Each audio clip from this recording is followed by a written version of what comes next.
ꯃꯌꯥꯝꯒꯤ ꯅꯨꯡꯉꯥꯏꯅꯕꯒꯤꯗꯃꯛ ꯂꯩꯖꯔꯤꯕ ꯃꯈꯜ ꯃꯊꯦꯜ ꯃꯅꯤꯄꯨꯔ ꯆꯦꯅꯦꯜꯅ ꯃꯌꯥꯝꯕꯨ ꯏꯀꯣꯛꯅꯣꯟꯅ ꯈꯨꯔꯨꯝꯖꯔꯤ꯫ ꯉꯁꯤꯁꯨ ꯃꯌꯥꯝꯒꯤ ꯉꯥꯏꯍꯥꯛ ꯄꯣꯊꯥꯅꯕꯒꯤꯗꯃꯛꯇ ꯃꯃꯥꯡꯊꯛꯇ ꯇꯥꯍꯟꯖꯈꯤꯕ ꯃꯅꯤꯄꯨꯔꯤ ꯍꯣꯔꯔ ꯁ꯭ꯇꯣꯔꯤ ꯂꯣꯌꯥ ꯂꯥꯛꯄ ꯍꯥꯏꯔꯤꯕ ꯋꯥꯔꯤ ꯑꯗꯨꯒꯤ 6ꯁꯨꯕ ꯇꯥꯡꯀꯛ ꯃꯌꯥꯝꯗ ꯈꯨꯗꯣꯜ ꯇꯝꯖꯔꯤ꯫ ꯅꯨꯃꯤꯗꯥꯡꯒꯤ ꯃꯇꯝꯅꯤ꯫ ꯒꯣꯄꯥꯜ ꯃꯍꯥꯛꯅ ꯅꯦꯛꯂꯤꯕ ꯃꯤꯑꯣꯏ 3 ꯑꯗꯨꯒ ꯏꯃꯨꯡ ꯑꯗꯨꯗ ꯉꯔꯪ ꯋꯥꯔꯤ ꯁꯥꯅꯔꯤ꯫ ꯃꯇꯝ ꯑꯗꯨꯗ ꯒꯣꯄꯥꯜꯅ, "ꯍꯣꯏ, ꯑꯩꯅ ꯍꯟꯗꯛ ꯍꯥꯏꯒꯗꯧꯔꯤꯕ ꯊꯕꯛ ꯑꯁꯤ ꯌꯥꯝꯅ ꯆꯦꯛꯁꯤꯟꯅ ꯇꯧꯒꯗꯕꯅꯤ꯫ ꯅꯈꯣꯏꯅ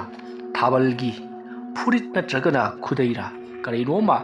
ꯃꯥꯅ ꯍꯦꯛ ꯇꯣꯏꯅ ꯁꯦꯠ ꯆꯥꯕ ꯐꯤꯔꯣꯜ ꯈꯔ ꯄꯣꯔꯛꯀꯗꯕꯅꯤ꯫ ꯑꯗꯨꯒ ꯃꯍꯥꯛꯀꯤ ꯅꯨꯄꯤ ꯂꯩꯅꯥ ꯍꯥꯏꯔꯤꯕ ꯅꯨꯄꯤ ꯑꯗꯨꯒꯤ ꯐꯤ ꯑꯃꯁꯨ ꯄꯣꯔꯛꯀꯗꯕꯅꯤ꯫ ꯉꯝꯖꯔꯒꯗꯤ ꯊꯥꯕꯜ ꯍꯥꯏꯔꯤꯕ ꯃꯤꯁꯛ ꯑꯗꯨꯒꯤ ꯁꯝ ꯈꯔ ꯅꯠꯇ꯭ꯔꯒꯅ ꯂꯩꯅꯥ ꯍꯥꯏꯔꯤꯕ ꯅꯨꯄꯤ ꯑꯗꯨꯒꯤ ꯁꯝꯈꯔ ꯃꯗꯨ ꯄꯣꯔꯛꯀꯗꯕꯅꯤ꯫ ꯃꯃꯥꯡꯊꯛꯇ ꯑꯩꯅ ꯄꯤꯈꯤꯕ ꯁꯦꯟꯗꯣ ꯑꯗꯨꯒ ꯆꯞ ꯃꯥꯟꯅꯅ ꯑꯩꯅ ꯅꯈꯣꯏꯗ ꯄꯤꯒꯗꯧꯔꯤꯕꯅꯤ." ꯑꯗꯨꯝꯅ ꯒꯣꯄꯥꯜꯅ ꯍꯥꯏꯔꯛꯄ ꯑꯗꯨꯗ ꯃꯍꯥꯛꯅ ꯅꯦꯛꯂꯤꯕ ꯃꯤꯑꯣꯏꯁꯤꯡ ꯑꯗꯨꯒꯤ ꯃꯔꯛꯇꯒꯤ ꯃꯤꯑꯣꯏ ꯑꯃꯅ, "ꯑꯗꯨ ꯇꯥ ꯒꯣꯄꯥꯜꯅ ꯇꯧꯔꯤꯕ ꯊꯕꯛꯁꯤꯕꯨ ꯀꯔꯤꯕꯨ ꯀꯥꯟꯅꯒꯗꯧꯔꯤꯒꯦ? ꯅꯠꯇꯦ, ꯂꯥꯏ ꯈꯣꯏꯔꯝꯕꯗ ꯆꯪꯂꯤꯕ ꯄꯩꯁꯥ ꯃꯌꯥꯝ ꯑꯁꯤꯅ ꯃꯍꯥꯛꯀꯤ ꯌꯨꯝ ꯑꯗꯨꯒꯨꯝꯕ 2-3ꯕꯨ ꯂꯩꯕ ꯀꯣꯟꯅꯈꯠꯂꯛꯀꯗꯧꯔꯦꯅꯦ꯫ ꯄꯩꯁꯥꯅ ꯂꯩꯕ ꯌꯥꯗꯕ ꯂꯝ ꯂꯩꯅꯦ꯫ ꯃꯍꯥꯛꯅ ꯍꯧꯖꯤꯛ ꯂꯩꯔꯤꯕ ꯂꯝꯗꯨ ꯄꯩꯁꯥꯅ ꯂꯩꯕ ꯌꯥꯔꯣꯏ꯫ ꯑꯩꯅ ꯁꯨꯝ ꯈꯟꯕꯗ ꯃꯗꯨꯗꯩꯗꯨꯗ ꯑꯩꯅ ꯀꯔꯕꯥꯔ ꯑꯃ ꯇꯧꯒꯦ ꯈꯜꯂꯤ꯫ ꯖꯒꯥ ꯑꯗꯨꯗ ꯍꯥꯏꯔꯤꯕ ꯀꯔꯕꯥꯔ ꯑꯁꯤ ꯃꯐꯝ ꯑꯗꯨꯗ ꯇꯧꯔꯕꯗꯤ ꯁꯣꯏꯗꯅ ꯃꯐꯝ ꯆꯥꯕ ꯑꯃꯗꯤ ꯁꯦꯟꯗꯣꯡ ꯂꯩꯕ ꯑꯃ ꯑꯣꯏꯒꯗꯧꯔꯤꯕꯅꯤ꯫ ꯑꯇꯣꯞꯄ ꯃꯐꯝꯗ ꯂꯝ ꯂꯩꯔꯒ ꯇꯧꯔꯨꯕꯗ ꯀꯥꯟꯅꯔꯣꯏꯗꯧꯔꯤꯕꯅꯤꯅꯦ꯫ ꯑꯗꯨꯒꯤꯅꯤ ꯑꯩꯅ ꯃꯐꯝ ꯑꯗꯨ ꯄꯥꯝꯂꯤꯕꯁꯤ꯫ ꯁꯦꯟ ꯊꯨꯝꯒꯤ ꯉꯥꯛ ꯅꯠꯇꯦꯀꯣ꯫ ꯐꯔꯦ, ꯊꯕꯛ ꯑꯁꯤ ꯅꯈꯣꯏꯅ ꯀꯩꯗꯧꯉꯩ ꯇꯧꯒꯦ ꯍꯥꯏꯕꯅꯣ?" "ꯇꯥ ꯒꯣꯄꯥꯜ, ꯑꯗꯨꯒꯤꯗꯤ ꯑꯩꯈꯣꯏꯗ ꯄꯩꯁꯥꯗꯣ ꯍꯦꯛ ꯁꯤꯟꯅꯕꯒ ꯑꯩꯈꯣꯏꯒꯤꯗꯤ ꯈꯨꯗꯛꯇ ꯇꯧꯕꯤ ꯉꯥꯛꯇꯅꯤ." "ꯐꯔꯦ, ꯁꯦ 10,000 ꯍꯥꯟꯅ ꯄꯥꯏꯈ꯭ꯔꯣ꯫ ꯑꯗꯨꯒ ꯑꯋꯥꯠꯄ ꯁꯦꯟꯐꯝ 20,000ꯗꯣ ꯅꯈꯣꯏꯅ ꯊꯕꯛ ꯑꯁꯤ ꯂꯣꯏꯔꯒ ꯍꯜꯂꯛꯄꯗ ꯑꯩꯅ ꯁꯣꯏꯗꯅ ꯄꯤꯔꯒꯦ꯫ ꯄꯣꯠꯀ ꯈꯨꯠꯁꯤꯟꯅꯁꯤ꯫ ꯆꯠꯂꯣ." "ꯐꯒꯅꯤ ꯇꯥ ꯒꯣꯄꯥꯜ, ꯑꯗꯨꯗꯤ ꯑꯩꯈꯣꯏ ꯑꯃꯨꯛ ꯆꯠꯆꯔꯤ." ꯑꯁꯨꯝꯅ ꯍꯥꯏꯔꯝꯂꯒ ꯃꯈꯣꯏ 3 ꯑꯗꯣ ꯆꯠꯈꯤ꯫ ꯃꯇꯝ ꯑꯗꯨꯗ ꯒꯣꯄꯥꯜꯅ, ꯍꯥꯏꯁꯨ ꯍꯥꯏꯕꯅꯤ, ꯃꯥꯏꯕꯗ ꯄꯤꯊꯣꯛꯈ꯭ꯔꯤꯕ ꯁꯦꯟ ꯑꯃꯗꯤ ꯃꯈꯣꯏ 3ꯗ ꯊꯥꯗꯔꯤꯕ ꯁꯦꯟꯁꯤꯡ ꯑꯁꯤ ꯐꯅꯗꯤ ꯌꯥꯝꯁꯤꯜꯂꯛꯂꯦꯁꯦ꯫ ꯑꯗꯨꯕꯨ ꯃꯈꯣꯏꯒꯤ ꯂꯝꯗꯨ ꯂꯧꯗꯕ ꯌꯥꯗꯕꯅꯤ꯫ ꯑꯁꯨꯝꯅ ꯈꯜꯂꯒ ꯒꯣꯄꯥꯜ ꯇꯨꯃꯤꯟꯅ ꯂꯩꯍꯧꯔꯤ꯫ ꯁꯣꯝꯗꯅ ꯃꯈꯣꯏ 3 ꯑꯗꯣ ꯀꯔꯝꯇꯧꯔꯒ ꯊꯥꯕꯜꯒꯤ ꯐꯤꯔꯣꯜ ꯑꯃꯗꯤ ꯃꯍꯥꯛꯀꯤ ꯅꯨꯄꯤ ꯂꯩꯅꯥꯒꯤ ꯐꯤꯔꯣꯜꯁꯤꯡ ꯑꯗꯣ ꯀꯝꯗꯧꯅ ꯂꯧꯁꯤꯒꯦ ꯍꯥꯏꯗꯨꯅ ꯋꯥꯈꯜ ꯈꯜꯂꯤ꯫ ꯃꯈꯣꯏꯒꯤ ꯏꯃꯨꯡ ꯑꯗꯨꯗ ꯍꯨꯔꯥꯟꯕ ꯆꯪꯂꯁꯤ, ꯑꯗꯨꯗꯨꯒ ꯊꯕꯛ ꯑꯗꯣ ꯄꯥꯡꯊꯣꯛꯂꯁꯤ ꯍꯥꯏꯗꯨꯅ ꯍꯥꯏꯅꯔꯤ꯫ ꯅꯨꯃꯤꯠ ꯑꯗꯨꯒꯤ ꯅꯨꯃꯤꯗꯥꯡ ꯑꯍꯤꯡ ꯅꯣꯡꯌꯥꯏꯒꯤ ꯃꯇꯝꯅꯤ꯫ ꯊꯥꯕꯜ ꯑꯃꯗꯤ ꯂꯩꯅꯥ ꯌꯥꯝꯅ ꯅꯨꯡꯉꯥꯏꯅ ꯇꯨꯝꯗꯨꯅ ꯂꯩꯔꯤ꯫ ꯃꯇꯝ ꯑꯗꯨꯗ ꯒꯣꯄꯥꯜꯅ ꯅꯦꯛꯈꯤꯕ ꯃꯈꯣꯏ 3 ꯑꯗꯣ ꯇꯞꯅ ꯂꯥꯛꯇꯨꯅ ꯌꯨꯝ ꯑꯗꯨꯗ ꯆꯪꯈꯤꯕ ꯌꯥꯕ ꯃꯐꯝ ꯊꯤꯔꯛꯂꯤ꯫ ꯃꯈꯣꯏꯅ ꯑꯁꯨꯝ ꯊꯤꯔꯛꯄꯗ ꯌꯨꯝ ꯑꯗꯨꯒꯤ ꯃꯅꯤꯡꯂꯣꯝ ꯊꯪꯕ ꯁꯔꯨꯛꯇ ꯆꯥꯛꯁꯪꯒꯤ ꯃꯊꯛꯂꯣꯝꯗ ꯈꯔ ꯑꯍꯣꯕ ꯑꯃ ꯂꯩꯔꯤꯕꯗꯨ ꯎꯕꯗꯒꯤ ꯃꯗꯨꯗ ꯑꯣꯏꯅ ꯃꯈꯣꯏ ꯀꯩꯔꯥꯛ ꯊꯥꯗꯨꯅ ꯀꯥꯈꯠꯂꯛꯂꯤ꯫ ꯑꯗꯨꯗꯨꯒ ꯊꯥꯕꯜ ꯑꯃꯗꯤ ꯂꯩꯅꯥꯅ ꯇꯨꯝꯂꯤꯕꯗꯨ ꯃꯈꯣꯏꯅ ꯎꯔꯤ꯫ ꯊꯥꯕꯜ ꯑꯃꯗꯤ ꯂꯩꯅꯥ ꯌꯥꯝꯅ ꯅꯨꯡꯉꯥꯏꯅ ꯇꯨꯝꯗꯨꯅ ꯂꯩꯔꯤ꯫ ꯃꯈꯣꯏ 3ꯗꯣ ꯑꯀꯣꯏꯕꯗꯨꯗ ꯑꯁꯨꯝ ꯌꯦꯡꯂꯛꯄꯗ ꯊꯥꯕꯜꯒꯤ ꯐꯨꯔꯤꯠ ꯑꯃ ꯌꯥꯟꯗꯨꯅ ꯂꯩꯔꯤꯕꯗꯣ ꯎꯔꯤ꯫ ꯃꯗꯨ ꯎꯕꯗ ꯊꯥꯕꯜꯒꯤ ꯃꯅꯥꯛꯇ ꯇꯞꯅ ꯆꯪꯁꯤꯜꯂꯛꯂꯒ ꯒꯣꯄꯥꯜꯅ ꯅꯦꯛꯈꯤꯕ ꯃꯈꯣꯏ 3 ꯑꯗꯨꯒꯤ ꯃꯔꯛꯇꯒꯤ ꯑꯃꯅ ꯂꯧꯁꯤꯜꯂꯛꯂꯤ꯫ ꯃꯗꯨꯒꯤ ꯃꯇꯨꯡꯗ ꯂꯩꯅꯥꯒꯤꯁꯨ ꯐꯅꯦꯛ ꯑꯃ ꯃꯈꯣꯏꯅ ꯂꯧꯁꯤꯜꯂꯤ꯫ ꯑꯗꯨꯗꯨꯒ ꯃꯈꯣꯏ 3ꯗꯣ ꯄꯔꯞ ꯑꯃꯨꯛ ꯊꯣꯛꯂꯛꯈꯤ꯫ ꯃꯈꯣꯏ 3ꯅ ꯑꯗꯨꯝꯅ ꯆꯠꯈꯤꯕ ꯑꯗꯨꯗ ꯊꯥꯕꯜ ꯁꯥꯍꯨꯝ ꯑꯃ ꯐꯪꯏ ꯍꯥꯏꯗꯨꯅ ꯃꯍꯥꯛ ꯃꯤꯀꯞ ꯈꯪꯊꯣꯛꯏ꯫ ꯑꯗꯨꯒ ꯃꯍꯥꯛꯅ ꯌꯦꯡꯊꯣꯔꯛꯄꯗꯗꯤ ꯃꯈꯣꯏ ꯈꯔ ꯆꯥꯛꯁꯪꯂꯣꯝꯗ ꯆꯠꯈꯤꯕꯗꯨ ꯎꯕꯗ ꯊꯥꯕꯜꯅ ꯀꯅꯥꯅꯣ ꯍꯥꯏꯗꯨꯅ ꯂꯥꯎꯈꯤ꯫ ꯑꯗꯨꯒ ꯃꯍꯥꯛꯁꯨ ꯐꯨꯛ ꯍꯧꯒꯠꯇꯨꯅ ꯃꯍꯥꯛꯀꯤ ꯃꯅꯥꯛꯇ ꯂꯩꯔꯤꯕ ꯊꯥꯡꯃꯩ ꯑꯗꯣ ꯄꯥꯏꯗꯨꯅ ꯆꯥꯛꯁꯪꯂꯣꯝꯗ ꯄꯔꯞ ꯂꯥꯛꯄꯗ ꯃꯈꯣꯏ 3 ꯑꯗꯣ ꯈꯣꯡꯂꯩ ꯊꯨꯅ ꯑꯍꯣꯕꯗꯨꯗ ꯁꯠ ꯂꯤꯊꯣꯛꯇꯨꯅ ꯑꯁꯣꯝ ꯅꯥꯀꯜꯂꯣꯝ ꯊꯪꯕꯗ ꯐꯟ ꯆꯣꯡꯊꯈꯤ꯫ ꯑꯗꯨꯝꯅ ꯆꯣꯡꯊꯕꯗꯨꯗ ꯃꯈꯣꯏ ꯃꯤꯑꯣꯏ ꯑꯃꯗꯤ ꯃꯈꯣꯡ ꯇꯦꯛꯂꯤ꯫ ꯑꯗꯨꯕꯨ ꯃꯈꯣꯏ 2 ꯑꯃꯅ ꯁꯣꯔꯣ ꯂꯥꯛꯇꯨꯅ ꯆꯤꯡꯗꯨꯅ ꯄꯨꯈꯤ꯫ ꯃꯇꯝ ꯑꯗꯨꯗ ꯊꯥꯕꯜ ꯈꯣꯡꯂꯩ ꯊꯨꯅ ꯃꯅꯤꯡꯊꯣꯡ ꯑꯗꯨ ꯍꯥꯡꯗꯣꯛꯇꯨꯅ ꯌꯦꯡꯂꯛꯄꯗ ꯃꯈꯣꯏ 3 ꯍꯧꯅꯔꯒ ꯆꯦꯟꯈ꯭ꯔꯤꯕꯗꯨ ꯎꯕꯗ ꯇꯥꯟꯅꯒꯦ ꯇꯧꯏ꯫ ꯑꯗꯨꯕꯨ ꯂꯩꯅꯥꯅ, "ꯇꯥꯟꯅꯔꯨꯔꯒꯅꯨ, ꯈꯨꯠꯂꯥꯏ ꯌꯥꯎꯔꯝꯂꯕꯗꯤ ꯅꯉꯣꯟꯗ ꯈꯨꯠꯂꯥꯏ ꯊꯥꯔꯛꯂꯕꯗꯤ ꯑꯋꯥꯐꯝꯗ ꯇꯥꯔꯒꯅꯤ" ꯍꯥꯏꯕꯗꯒꯤ ꯊꯥꯕꯜ ꯇꯨꯃꯤꯟꯅ ꯂꯩꯍꯧꯈꯤ꯫ ꯌꯨꯝꯒꯤ ꯄꯣꯠꯆꯩ ꯀꯔꯤ ꯃꯥꯡꯕꯒꯦ ꯍꯥꯏꯗꯨꯅ ꯆꯦꯛ ꯇꯧꯕꯗꯗꯤ ꯀꯔꯤꯁꯨ ꯃꯥꯡꯂꯝꯗꯦ꯫ ꯃꯁꯤꯗꯒꯤ ꯊꯥꯕꯜꯅ ꯌꯨꯝ ꯑꯁꯤꯗ ꯍꯨꯔꯥꯟꯕꯒꯁꯨ ꯆꯪꯉꯛꯂꯤꯅꯦ ꯀꯔꯤ ꯄꯣꯠꯄꯨ ꯍꯨꯔꯥꯟꯈ꯭ꯔꯤꯕꯖꯥꯠꯅꯣ ꯑꯃꯠꯇ ꯍꯦꯛ ꯈꯪꯍꯧꯗꯦꯗ ꯍꯩ ꯆꯪꯉꯁꯤ ꯂꯥꯛꯑꯣ ꯌꯨꯝ ꯑꯁꯤꯗ ꯑꯍꯣ ꯑꯔꯥꯛ ꯊꯝꯕ ꯌꯥꯔꯣꯏꯗꯧꯔꯤ ꯑꯩꯕꯨ ꯍꯨꯏ ꯑꯃ ꯂꯣꯏꯔꯁꯤꯔ ꯈꯪꯗꯦꯅꯦ ꯑꯁꯨꯝꯅ ꯊꯥꯕꯜꯅ ꯁꯣꯔ ꯊꯕꯦꯠ ꯍꯣꯟꯗꯨꯅ ꯂꯩꯅꯥꯗ ꯍꯥꯏꯔꯤ ꯃꯇꯝ ꯑꯗꯨꯗ ꯂꯩꯅꯥꯅ ꯃꯍꯥꯛꯀꯤ ꯃꯕꯨꯛꯅꯤꯡ ꯐꯥꯊꯕꯤꯔꯗꯨꯅ ꯃꯣꯏꯅꯕꯨ ꯀꯔꯤ ꯍꯨꯔꯥꯜꯂꯨꯅꯦꯒꯤ ꯑꯩꯈꯣꯏꯒꯤ ꯏꯃꯨꯡꯁꯤꯗ ꯍꯨꯔꯥꯟꯕ ꯌꯥꯕ ꯑꯇꯥꯡꯕ ꯄꯣꯠꯄꯨ ꯀꯔꯤ ꯂꯩꯒꯦ ꯑꯁꯨꯝꯅ ꯊꯦꯝꯖꯤꯜꯂꯗꯨꯅ ꯃꯈꯣꯏ ꯇꯨꯝꯊꯅꯕꯒꯤꯗꯃꯛꯇ ꯇꯧꯈꯤ ꯁꯣꯝꯗꯅ ꯃꯈꯣꯏ ꯑꯍꯨꯝꯗꯣ ꯍꯣꯕꯦ ꯆꯦꯜꯂꯛꯄꯅ ꯃꯈꯣꯏ ꯂꯩꯀꯥꯏ ꯑꯗꯨꯒꯤ ꯑꯆꯧꯕ ꯎ ꯄꯥꯝꯕꯤ ꯑꯃꯒꯤ ꯃꯈꯣꯡꯒꯤ ꯃꯅꯥꯛ ꯌꯧꯁꯤꯜꯂꯛꯂꯤ ꯃꯈꯣꯏ ꯑꯍꯨꯝ ꯐꯝꯃꯒ ꯋꯥꯔꯤ ꯁꯥꯟꯅꯔꯤ ꯃꯈꯣꯡ ꯇꯦꯛꯈꯤꯕ ꯅꯨꯄꯥ ꯑꯗꯨꯗꯤ ꯅꯥꯃꯟꯈꯤꯕꯅ ꯃꯍꯥꯛꯇꯤ ꯆꯩꯅꯥ ꯈꯥꯡꯕꯗ ꯍꯨꯃꯥꯡ ꯀꯥꯡꯂꯤ ꯃꯇꯝ ꯑꯗꯨꯗ ꯃꯈꯣꯏ ꯑꯅꯤꯅ ꯌꯥꯔꯁꯦ ꯆꯣꯡꯊꯕ ꯍꯩꯇ꯭ꯔꯕꯗꯤ ꯀꯩꯗꯧꯕꯩ ꯆꯣꯡꯊꯔꯛꯏꯕꯅꯣ ꯆꯣꯡꯊꯔꯛꯇ꯭ꯔꯗꯤ ꯑꯩꯕꯨ ꯃꯅꯨꯡꯗ ꯁꯨꯝ ꯂꯩꯍꯧ ꯍꯥꯏꯔꯤꯕ꯭ꯔꯣ ꯂꯩꯍꯧꯕ ꯇꯥꯕꯅꯤ ꯐꯥꯟꯕ ꯇꯥꯕꯅꯤ ꯍꯩ ꯊꯥꯕꯜꯗꯣ ꯈꯨꯐꯨ ꯆꯥꯐꯨ ꯌꯥꯝ ꯊꯤꯕꯅꯤꯀꯣ ꯅꯍꯥꯟꯋꯥꯏꯒꯤ ꯃꯇꯝꯗ ꯊꯥꯡ ꯇꯥ ꯌꯥꯝ ꯇꯝꯃꯦ ꯍꯥꯏꯕꯅꯤ ꯃꯍꯥꯛꯅꯒꯅꯦ ꯑꯃꯨꯛꯇꯪ ꯐꯪꯈ꯭ꯔꯕꯗꯤ ꯅꯈꯣꯡꯗ ꯅꯪ ꯐꯨꯒ ꯑꯃꯨꯛ ꯇꯦꯛꯀꯗꯧꯔꯤꯕꯅꯤ ꯑꯁꯨꯝꯅ ꯃꯈꯣꯏꯅ ꯋꯥꯔꯤ ꯁꯥꯟꯅꯔꯕ ꯃꯇꯨꯡꯗ ꯃꯈꯣꯡ ꯇꯦꯛꯄ ꯅꯨꯄꯥꯗꯨꯅ ꯑꯩ ꯈꯣꯡ ꯇꯦꯛꯂꯤꯕꯁꯦ ꯃꯁꯤ ꯀꯅꯥ ꯑꯝꯇ ꯌꯦꯡꯁꯤ ꯅꯪꯒꯤ ꯐꯅꯦꯛ ꯐꯨꯔꯤꯠꯀ ꯂꯥꯏꯔꯤ haiduna mahaki manakta paiduna thamliba phiron sing ado lakna langthokhi matam madu da manaba sing aduna hoi kailoni masibo si lo no hono natro nang na khongti do hoje kino medang ni na amai ba du ki manaka chatpa yararoi nangi khong sambadu haying ayu phawgi khang batare as ai ba haying ayu phaw khang bataraba kagadi nang hoji kamai harga samugi haino hura ma chappada tekbane haigi haribro adumna hairapaduta manaba adunasu hoi phare hayeng phawdai khanglage haiduna mahak tumina leikhri asidagi di makoi ani mana mahaku thangpoi chingpoi tawduna porakhi gopal gi mayum josilak labada gopalna mapana mi khara changpagi sahum phangi haiduna mahana pan turni yenglubada makoi ahumna phi singado pairaga leplaga leirambadu ubada gopal jamna harauna phi singado lauksali matam aduta gopal gi manakta lepliba makoi ahum aduna ta gopal na pariba phi aduda nanaw nupi gi phi su yawri bani ne ai inaw nupi oigero oirora ai aina paiba da blati she nakoi gi awar pasem pamado ai kaidorai nangla as ta gopal hura luraga yumdagi chongtharakoda khong si ti khrimine wa da nadi sen phangoi ne bo se thabak asiki matangda nakoi kanapta da haitu yaroy ko chalo matung tarakda nakoi gi darkar lebadi sudena ina korokani ko chalo asum na hairaga makoi ahum ado thadokri gopal yamna harauna phi ado imungum ta pusilakhi masigi matung matam adu haukri mathangi ayukni gopal nongren gi mayumda laktana phirol singado pirari nongren ngapata thengli gopal na haikhibaga torokpa asida nongren na khaluribana phirol singa si lobada khara kuina sangadra haina khalubani adubu gopal na thabakado jara yangsal lakpaduta nongren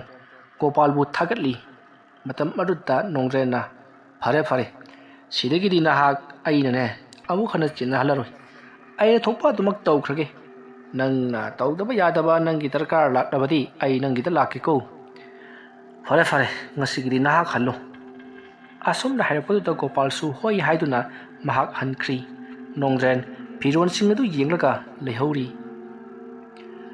masigi matung nongren na thabalgi porakliba fruit aduna shegaiduna mahakna nipagi satamda lai fadivi ama sakri aduga lainadagi porakliba lainagi phanek aduna nupigi satamda lai fadivi ama sakri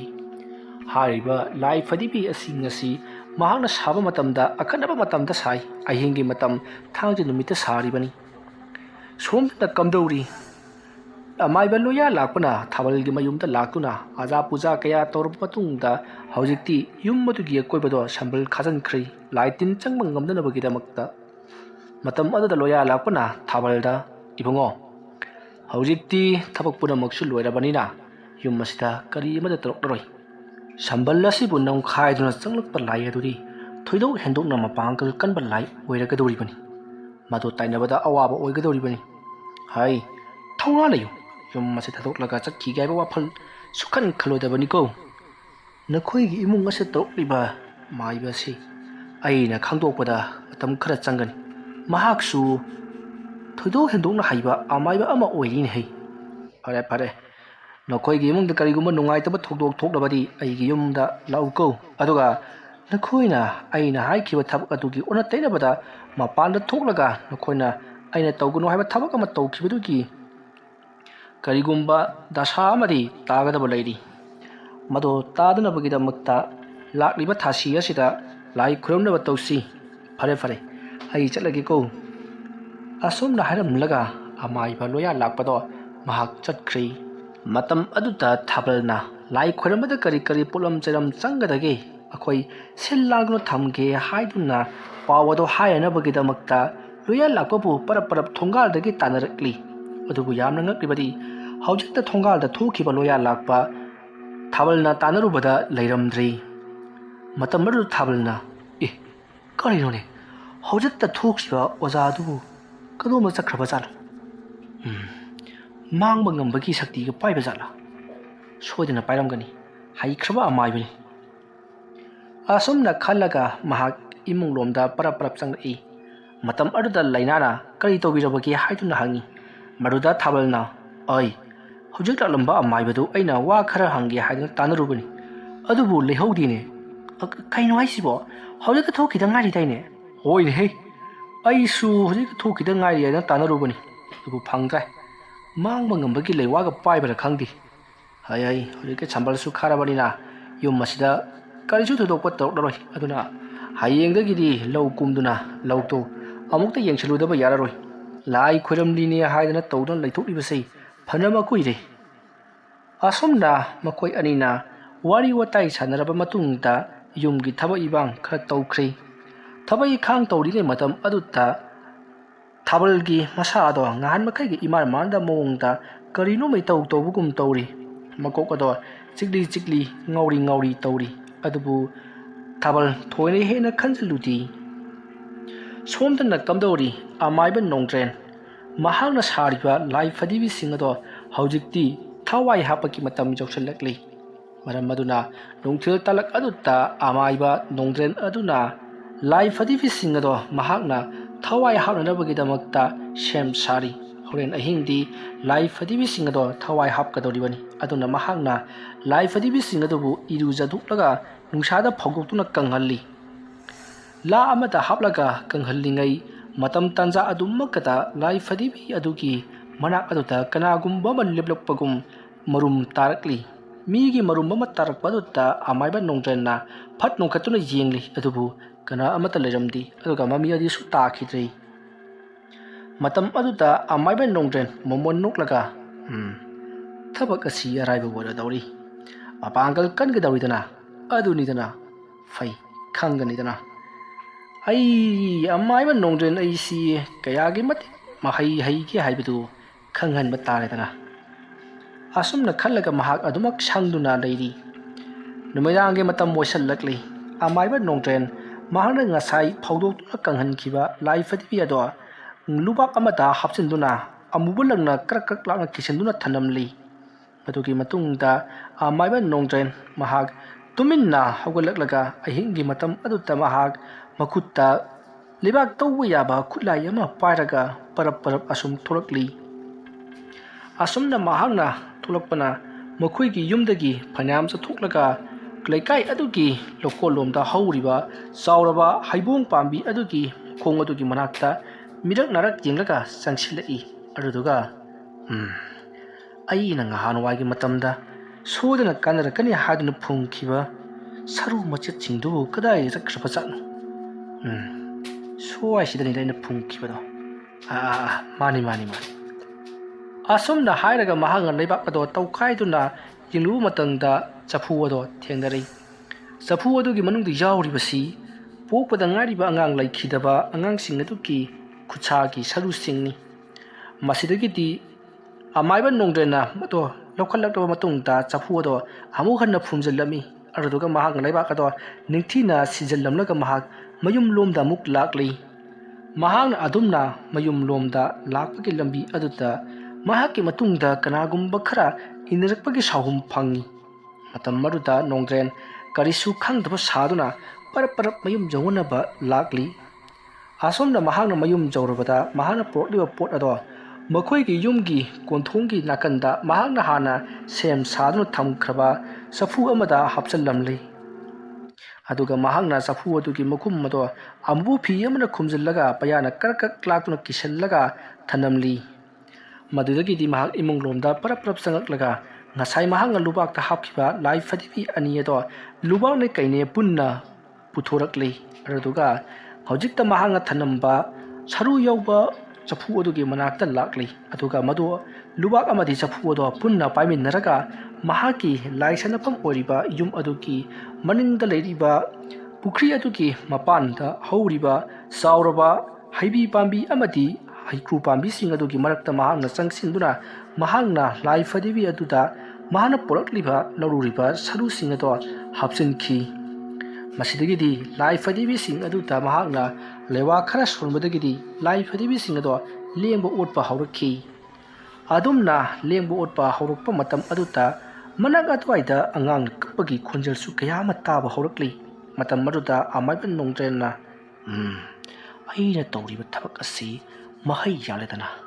fai khangani nongdren amaiba aina tawba ngambasi kadai phawba tawba ngambage haibadu khangan ba taredana karisu leitaba amaiba pekanaw mahakna aina laning thawda phumliba pot adubu lokthokpa gachu sari aina hena ngaklibadi maruda mahakna sidribasini mato hek lokthok loriba amaibadu soina sigadoribani lai adusu aina kauksingadaba matam watlibani tawrisi maduna karaida leramgadoriba zatno asomna nongdren matomta murum solaga lai fadibi amati safu ado haujikti lubak aduda lai fadibi hapsankhre aduga safu adupuna thugairaga pukri aduda langthakre masigi matung nongdren parap imunglomda changaktuna lai fadibi ado mahakna matam amata hekta mathau tahollagi khladuna imungda pusilakhi ngasi asimati mathau tahollaroi khladuna asumna tawduna nongdren mahaki thabak punamak loirabada tumina tumkhri somdana kamdauri gopal mahakna hek tumthakhibaga makhoigi yumgi akoibada kanagumba amanna gopalbu tattana kauri matam aduda gopal mikap khangthok thurukli gopalna hai kanano aibu kauribadubo adumna mahakna hanglup adutta asomgi yena khada haujikta gopalbu karok lambado tumina laikri aduga maninglomda budrung senki adumna dung lawa makholaba tahallapadu gopal swai lawi mamaiba nongdrenda mahakna suwafam masiki matangda wari sakhiba leirabani matam maduda amaiba nongdrena thabalna makhoigi yum masida kablaklibani hairakkhibado khangning ningsanglai matam aduda gopalna thabalna suyum masida taroklabako mahakna su aibu manghan nabagidamakta silakli aigi thawai mirelbu tattana kauri phai kanara hena ngamnabage haibadu yengnaba taredana aina nigliba amaiba sisu isam chamba amaiba amadi natti namaiba nongdren haidana leibak asi set kairiba amaiba amani phai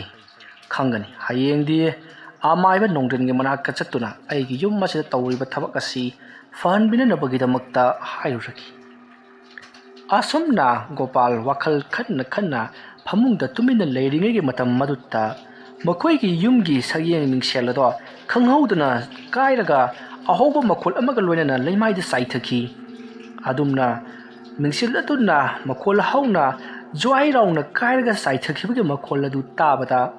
gopal ge nupi sanarai su mamit khangpang pangduna karino hojiki dudi haiduna gopal da hangakli matam aduda gopalna ahai khangdine haudongnaga kari indaraba jano asumna hairakpaduta sanaraiso phu hogolai gopal su hogolakli makoi ani changduna yum madugi sayeng mingsel singado kaibra haiduna chattunu yengo matamdadi karisu toromdi makoi anina makoigi yumgi sayeng mingsel apapa makhillibadu kaibra haiduna jenglingai matam maduta makoi anigi matungda kanagumba ama leplaga leibado mami sami uki matam maduda gopalna haiduna tungda leitholaga jengubadadi kanasu leiramdi aduga sanaraidi hoi ma haiduna mamit ado ꯃꯈꯨꯠꯅ ꯈꯟꯖꯜꯂꯒ ꯒꯣꯄꯥꯜꯒꯤ ꯃꯅꯥꯛꯇ ꯒꯤꯔꯤ ꯒꯤꯔꯤ ꯇꯛꯁꯜꯂꯛꯏ ꯀꯤꯃꯟꯈꯤꯕꯅ ꯒꯣꯄꯥꯜꯅ ꯀꯔꯤ ꯇꯧꯔꯕꯒꯦ ꯍꯥꯏꯗꯨꯅ ꯍꯪꯂꯨꯕꯗ ꯑꯩꯒꯤ ꯏꯃꯥꯡꯗ ꯂꯩꯔꯤꯕ ꯃꯤꯡꯁꯦꯜ ꯑꯁꯤꯗ ꯑꯀꯤꯕ ꯁꯛꯇꯝ ꯑꯃ ꯇꯥꯔꯦ ꯍꯥꯏꯗꯨꯅ ꯃꯍꯥꯛ ꯋꯣꯛ ꯈꯣꯡꯅ ꯀꯞꯂꯛꯂꯤ ꯃꯇꯝ ꯑꯗꯨꯗ ꯒꯣꯄꯥꯜꯅ ꯁꯦ ꯆꯪꯉꯁꯤ ꯂꯥꯛꯑꯣ ꯇꯧꯅꯤꯡꯕ ꯇꯧꯖꯔꯁꯅꯨ ꯍꯥꯏꯗꯨꯅ ꯃꯈꯣꯏ ꯑꯅꯤꯗꯣ ꯆꯪꯅꯅꯕ ꯇꯧꯔꯛꯄꯗ ꯏꯈꯪ ꯈꯪꯍꯧꯗꯅ ꯃꯃꯥꯡꯗ ꯂꯩꯔꯤꯕ ꯃꯤꯡꯁꯦꯜ ꯑꯗꯣ ꯈꯪꯍꯧꯗꯅ ꯌꯥꯝꯅ ꯀꯟꯅ ꯀꯥꯏꯈꯤ ꯑꯗꯨꯒ ꯂꯩꯃꯥꯏꯗ ꯆꯥꯏꯊꯈꯤ ꯃꯤꯡꯁꯦꯜ ꯑꯗꯨꯅ ꯑꯗꯨꯝꯅ ꯀꯥꯏꯔꯒ ꯂꯩꯃꯥꯏꯗ ꯆꯥꯏꯊꯈꯤꯕ ꯑꯗꯨꯗ ꯒꯣꯄꯥꯜ ꯑꯃꯗꯤ ꯁꯅꯥꯔꯩꯗꯣ ꯌꯥꯝꯅ ꯀꯤꯗꯨꯅ ꯄꯥꯈꯠꯈꯤꯗꯨꯅ ꯃꯈꯣꯏꯒꯤ ꯀꯥ ꯇꯝꯅ ꯆꯦꯜꯂꯛꯂꯒ ꯐꯃꯨꯡꯗ ꯀꯥꯈꯠꯅꯗꯨꯅ ꯇꯨꯃꯤꯟ ꯂꯩꯈꯤ ꯃꯇꯝ ꯑꯗꯨꯗ ꯃꯈꯣꯏꯒꯤ ꯏꯃꯨꯡꯒꯤ ꯌꯨꯝꯌꯥꯏ ꯑꯗꯨꯗ ꯀꯔꯤꯒꯨꯝꯕ ꯄꯣꯠ ꯑꯃ ꯒꯣꯔꯣꯡ ꯂꯥꯎꯅ ꯍꯥꯏꯕꯗꯤ ꯋꯥꯀꯣꯛꯀꯨꯝꯕ ꯑꯃ ꯒꯣꯔꯣ ꯂꯥꯎꯅ ꯆꯤꯡꯕꯒꯤ ꯈꯣꯟꯖꯦꯜ ꯇꯥꯈꯤ ꯑꯗꯨꯝꯅ ꯒꯣꯔꯣ ꯂꯥꯎꯅ ꯆꯤꯡꯂꯒ ꯃꯈꯣꯏꯒꯤ ꯂꯥꯏꯅꯤꯡꯊꯧ ꯂꯩꯔꯤꯕ ꯀꯥ ꯑꯗꯣꯝꯗ ꯒꯣꯔꯣ ꯆꯤꯡꯈꯤꯕꯗꯣ ꯃꯈꯣꯏꯅ ꯇꯥꯍꯧꯔꯤ ꯑꯗꯨꯒ ꯁꯞ ꯂꯦꯞꯈ꯭ꯔꯤ ꯈꯣꯟꯖꯦꯜ ꯑꯗꯨꯅ ꯁꯞ ꯂꯦꯞꯈꯤꯕ ꯑꯗꯨꯗ ꯁꯅꯥꯔꯩ ꯑꯃꯗꯤ ꯒꯣꯄꯥꯜ ꯇꯨꯃꯤꯟ ꯂꯩ ꯃꯁꯥꯁꯤꯡ ꯑꯗꯣ ꯀꯤꯃꯟꯈꯤꯕꯅ ꯑꯃꯗꯤ ꯄꯥꯈꯠꯃꯟꯈꯤꯕꯅ ꯊꯛ ꯅꯤꯛꯂꯤꯕꯅꯤ ꯍꯨꯃꯥꯡ ꯅꯞꯄꯤ ꯀꯥꯡꯗꯨꯅ ꯃꯁꯥ ꯄꯨꯝꯅꯃꯛ ꯄꯨꯡꯆꯣꯠ ꯆꯣꯠꯂꯕꯅꯤ ꯇꯟꯖꯥ ꯑꯗꯨꯃꯛꯀꯗ ꯃꯈꯣꯏꯒꯤ ꯌꯨꯝꯒꯤ ꯆꯥꯛꯁꯪ ꯑꯗꯨꯗ ꯑꯉꯥꯡ ꯑꯃꯅ ꯅꯣꯛꯂꯒ ꯀꯣꯏꯆꯦꯟꯗꯨꯅ ꯁꯥꯟꯅꯕꯒꯤ ꯈꯣꯟꯖꯦꯜ ꯑꯃ ꯇꯥꯔꯛꯂꯤ ꯃꯇꯝ ꯑꯗꯨꯗ ꯒꯣꯄꯥꯜꯅ ꯀꯔꯤꯅꯣ ꯌꯨꯝ ꯑꯁꯤꯒꯤ ꯃꯅꯨꯡꯗ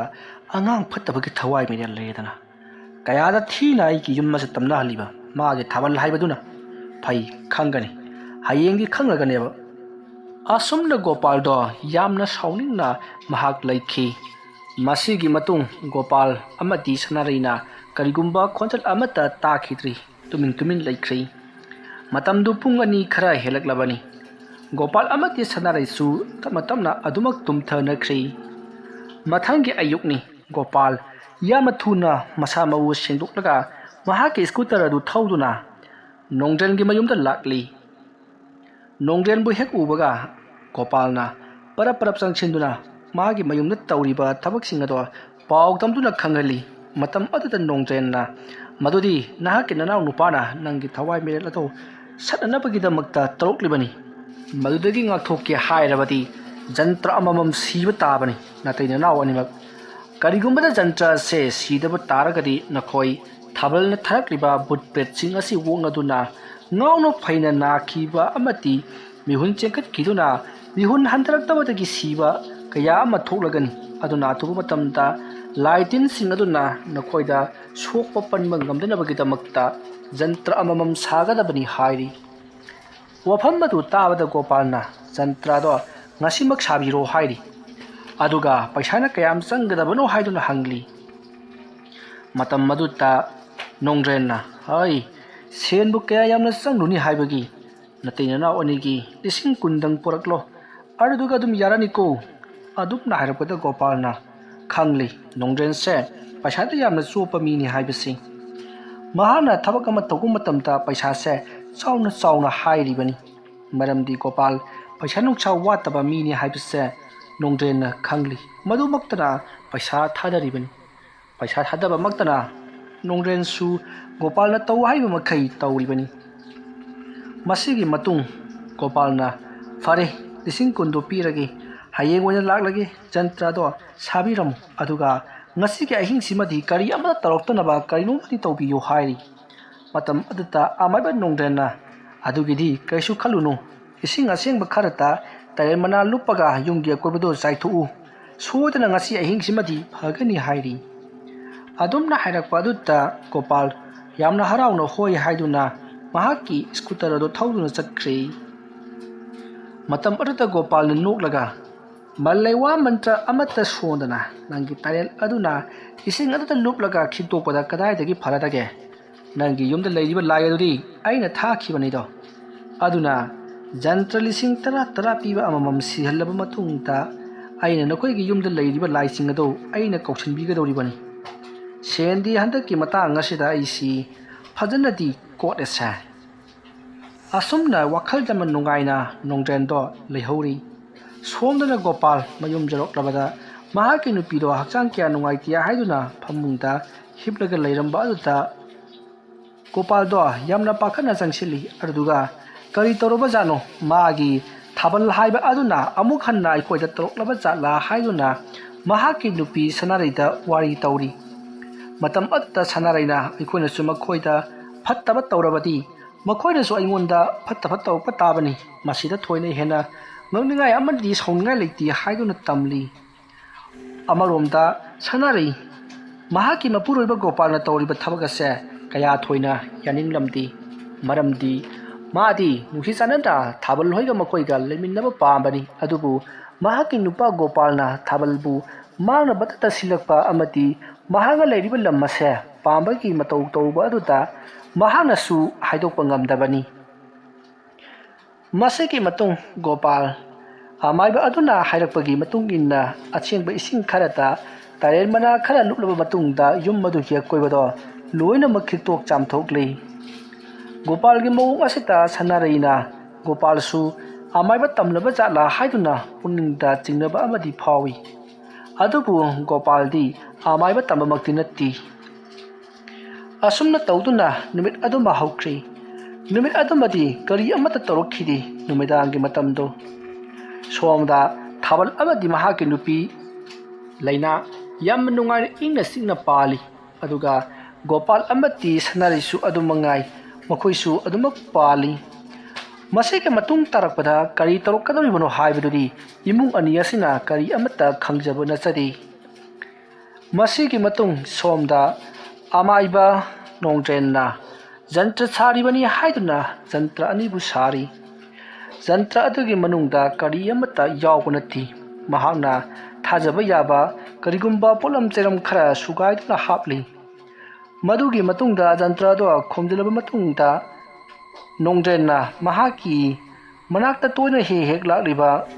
ꯒꯣꯄꯥꯜꯒꯤ ꯃꯅꯥꯛꯇ ꯂꯥꯛꯇꯨꯅ ꯖꯟꯇ꯭ꯔ ꯑꯗꯨ ꯄꯤꯔꯔꯤ꯫